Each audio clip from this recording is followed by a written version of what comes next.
बहुत स्वागत है आपका दस्तक लाइव में। आइए बढ़ते हैं इंदौर की खबरों की ओर। हाल ही में Indore crime branch 70 crore MDMA drugs मामले में मुंबई से 4 शातिर ड्रग माफियाओं को पकड़ा है, जिसका मुखिया सलीम चौधरी है और गिरोह के महजबीन शेख नामक एक महिला आरोपी भी शामिल है, जो युवाओं को नशे की गिरफ्त तक ले आती थी। इसी मामले को लेकर इंदौर आईजी हरिनारायण मिश्रा ने बताया कि इंदौर के सबसे बड़े एमडीएम ड्रग्स मामले में अब तक कुल 3 दर्जन गिरफ्तारियां हो चुकी है। गिरफ्तार आरोपियों में पुलिस ने ड्रग पैडलर सहित गुलशन कुमार हत्याकांड के आरोपी और मुंबई ब्लास्ट के जुड़े आरोपियों पर भी शिकंजा कसा। उन्होंने बताया कि इंदौर पुलिस इस नेटवर्क को ध्वस्त करने के लिए सतत प्रयास कर रही है और इसी के चलते इंदौर क्राइम पिछले कई महीनों से मुंबई से हाल ही में पकड़े गए आरोपियों की तलाश कर रही थी, जिन्हें गिरफ्तार कर इंदौर लाया गया है। उन्होंने बताया कि गिरोह में शामिल महिला आरोपी महजबीन शेख लोगों और युवाओं को ड्रग्स के जाल में उलझाकर उन्हें ड्रग्स के जाल में उलझा देती थी और वे नए लोगों को तलाशने का काम करती थी। इतना ही नहीं, महिला आरोपी ड्रग पैडलर के रूप में भी वारदात को अंजाम देती थी। फिलहाल पुलिस एमडीएमए ड्रग्स मामले के पूरे नेटवर्क से जुड़े आरोपियों की तलाश में जुटी हुई है। हम जानते हैं कि देश के सबसे बड़े ड्रग रैकेट का लगभग उत्तरा के सबसे बड़े ड्रग रैकेट में से एक का पुलिस ने खुलासा किया था और इंदौर में मुख्य तौर पे उस खुलासे में जब कड़ियाँ जुड़ी तो पाया गया कि न सिर्फ यहाँ से बल्कि उस 70 करोड़ के उस ड्रग रैकेट में आंध्र प्रदेश, तेलंगाना, महाराष्ट्र, गुजरात, राजस्थान जैसे जगहों के अलग अलग 3 दर्जन आरोपियों के नाम आए थे। पुलिस ने इस कड़ी में इन सारे आरोपियों को अलग अलग जगह से लगभग 3 दर्जन आरोपियों को गिरफ्तार किया है। कुछ ऐसे आरोपी थे जो अभी तक फरार थे। इसमें से 4 ऐसे आरोपी थे जो कि वर्तमान में मुंबई में अलग अलग जगहों पे इनके और महाराष्ट्र के अलग अलग जगहों पे इनके रहने की सूचना थी। पुलिस ने लगातार पिछले कई महीनों से इनके लिए वहाँ पे टीमें भेजी।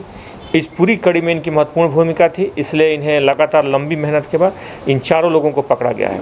हम जानते हैं कि इस कड़ी में पूरे ऑर्गेनाइज्ड गैंग से, ऑर्गेनाइज्ड क्राइम से, संगठित अपराध के एक बड़े गिरोह से पूरा मामला जुड़ा हुआ था, जिसमें एक आरोपी गुलशन कुमार हत्याकांड का पूर्व आरोपी रह चुका था, एक आरोपी मुंबई बम ब्लास्ट के आरोप से, हत्याकांड से, उस पूरे बम विस्फोट के कांड से जुड़ा हुआ था।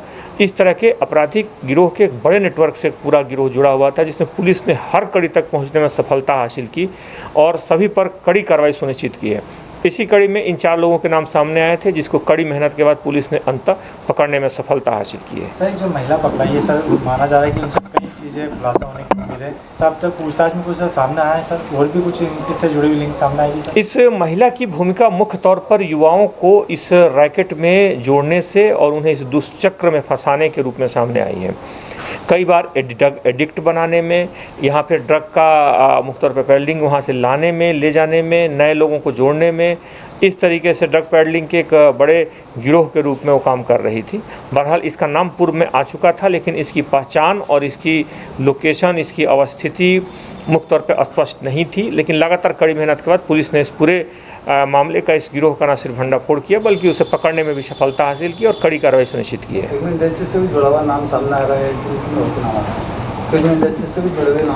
इसमें इस तरह के जो गैंग होते हैं सिर्फ एक जगह नहीं, लगातार कई आपराधिक गतिविधियों में सक्रिय रहते हैं, इनसे कई आपराधिक गिरोह जुड़े रहते हैं, इसलिए पुलिस को उनको पकड़ने में भी काफ़ी सावधानी बरतनी पड़ती है, काफ़ी सतर्कता से, और कोशिश करते हैं कि इनकी कोई जानकारी बाहर ना जाए। लेकिन पुलिस की सतर्कता और लगातार चुस्ती से लंबे प्रयास के बाद पुलिस ने अंततः इस पकड़ने में सफलता हासिल की है।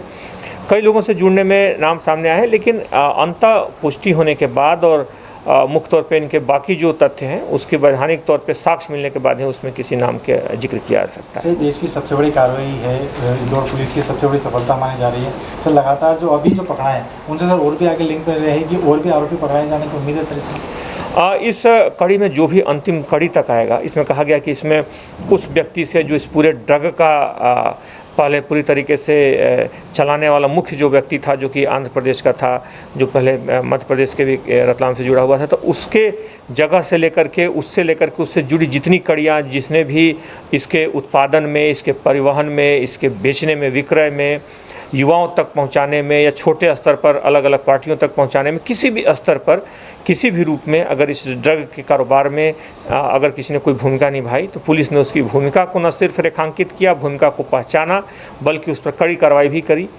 इस कड़ी में जैसे जैसे नाम आते गए उन कड़ियों को करते हुए अभी लगभग 3 दर्जन लोगों को गिरफ्तार किया जा चुका है और इस कड़ी में आगे भी जांच जारी रहेगी, क्योंकि छोटे से छोटे कड़ी भी जो कि इस तरह के अपराध को बढ़ाने में कहीं भी सहयोगी है, पुलिस उन्हें नहीं बख्शेगी, कड़ी कार्रवाई सुनिश्चित करेगी।